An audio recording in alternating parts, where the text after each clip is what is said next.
این دیگه چیه؟ کی اینو اینجا نوشته سوگل؟ من چه میدونم؟ منم با شما رسیدم ها. این شوخیه؟ این چه جور شوخیه؟ ما بیچاره شدیم. هنوز 18 سالم نشده، هنوز خانواده‌مو پیدا نکردم، دانشگاه نرفتم، کار پیدا نکردم. من آرزو دارم سوگل. ساغر آروم باش، هول نکنین. ببینین بهتره آروم باشین، فهمیدین؟ به نظرم بیایم از اینجا فرار کنیم تا دیر نشده بریم دیگه. دختر تو چرا اینقدر نفهمی؟ کجا فرار کنیم؟ تازه شاید اینو واسه ما ننوشته باشن، یعنی نمیشه. خودتو گول نزن. ما دیشب یه آدم مرده رو انداختیم تو دریا. معلومه برای ما نوشته شده، معلومه یکی همه چی رو دیده. یعنی کی؟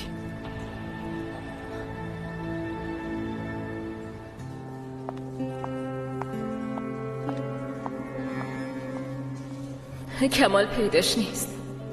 بهش زنگ بزن، پیداش کن، بهش بگو که بچه داره به دنیا میاد. دخترم شنیدی چی گفتم؟ شنیدی؟ به کمال زنگ بزن. شنیدی چی گفتم؟ خدایا من چی کار کردم؟ چی کار کردم؟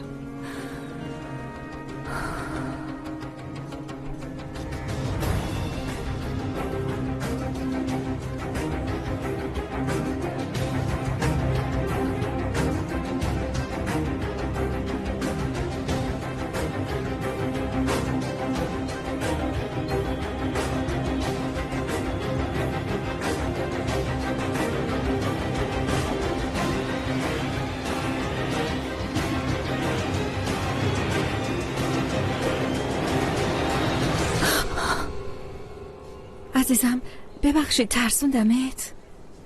حواسم نبود. برات از بوفه چای گرفتم.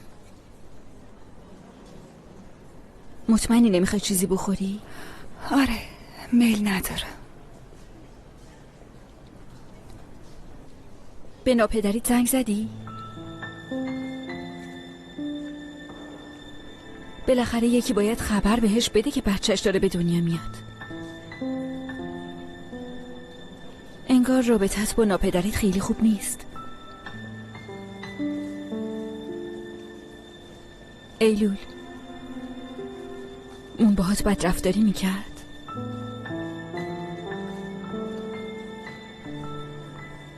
اگر چیزی هست میتونی به من بگی. نکنه کتکت میزد؟ آره؟ نه.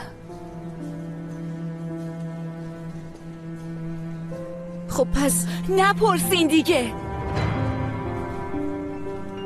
باشه عزیزم، نمیپرسم.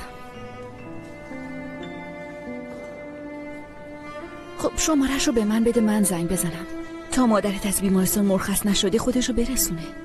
نمیتونه بیاد. چرا؟ نمیدونم. مگه میشه عزیزم؟ تو این وضعیت هر طور شده هر جا باشه خودشو میرسونه. شمارش رو بگو زنگ بزنم.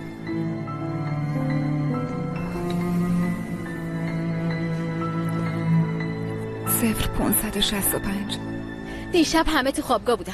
اون جایی که اون یارو رو انداختیم تو آبم کسی نبود، یعنی امکان نداره کسی دیده باشتمون. خب حالا که دیده.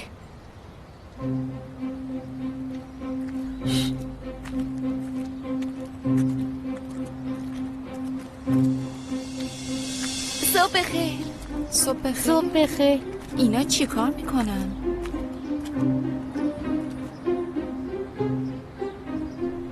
خب برای چی نرفته پیش پلیس و اینجا نوشته؟ شاید یه آدم دیوونه است. شاید میخواد ما رو زهره ترک کنه، چون من شخصا دارم سکته میکنم. اینقدر چرت و پرت نگو. دارین الکی بزرگش میکنی. دارم میگم هیچ کس جز ما خبر نداره.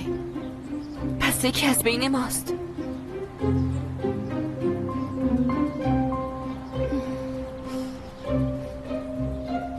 تو این کارو کردی نه؟ تو هنوزم نتونستی قبول کنی یکی از ما هستی. از لجت کردی. دیوونه شدی؟ منم به اندازه شما مقصرم. چرا باید خودمو تو دردسر بندازم؟ درسته. سرکان. پس کار سرکانه. به اسم کمک کردن جاسوسیمونم کرد. آره دیگه، صبح زود بیدار شده، اسپری خریده و اومده و اینا رو اینجا نوشته. میشه یه لحظه ساکت چی؟ ببند دیگه.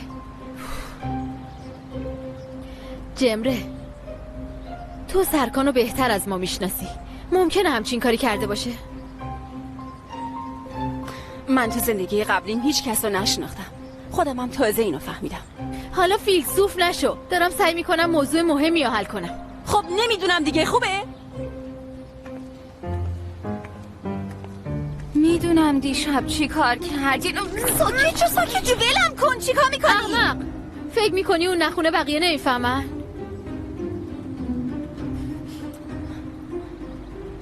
خب دیشب چه غلطی کردین؟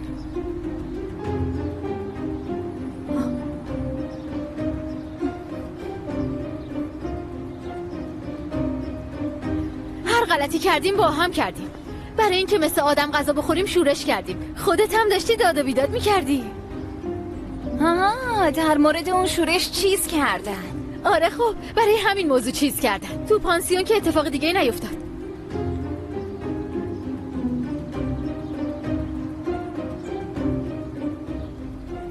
دخترا، من میرم رنگ بیارم بپاشم روی این، وگرنه اگه نریمان ببینه حسابمونو میرسه. باشه خب بیاین اینجا وایسین تا کسی دیگه نبینه. روشو بپوشونین. تو هم برو. حالا دیگه تو هم وارد این ماجرا شدی. بعد از شنیدن صدای بوق پیغام خود را بگذارید. آقا کمال، هر وقت این پیامو شنیدید به این شماره زنگ بزنید. حتما همین الان بیاین پیش همسرتون. چند بار پیام گذاشتم، چرا تلفنش جواب نمیده؟ نمیدونم. تو شماره ایستگاه تاکسی که توش کار میکنه رو داری؟ یا شماره دوستی، قوم و خویشی، چیزی؟ بالاخره باید پیداش کنی. بس دیگه، اینقدر از من سوال نکنی. من نمیدونم و نمیخوامم بدونم. نمیخوام هیچی در مورد اون آدم بشنوم.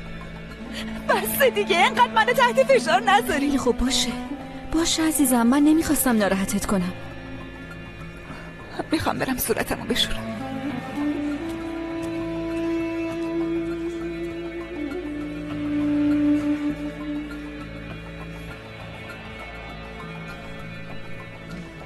با این دختر چی کار کرده؟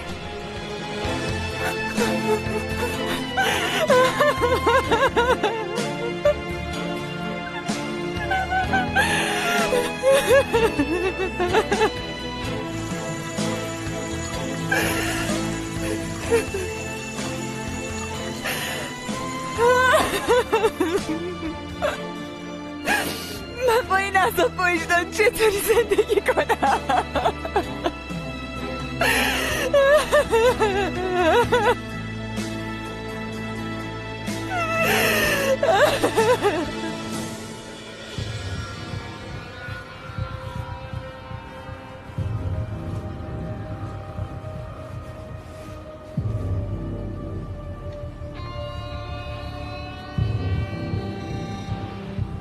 زود باشین دیگه. برای چی اینقدر عصبی هستی؟ دیشب هر کاری شما کردین منم کردم. شورش کردیم. یعنی هر کی اینو نوشته واقعا احمق بوده. این رنگ کمه. چی کار کنم؟ هر چقدر برسه رنگ میکنم. همین که نتونن بخونن کافیه.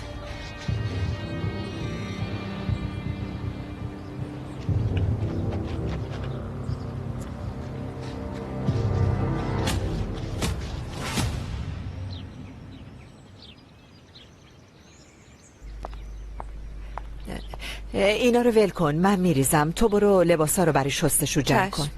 نوش جونتون. ممنون.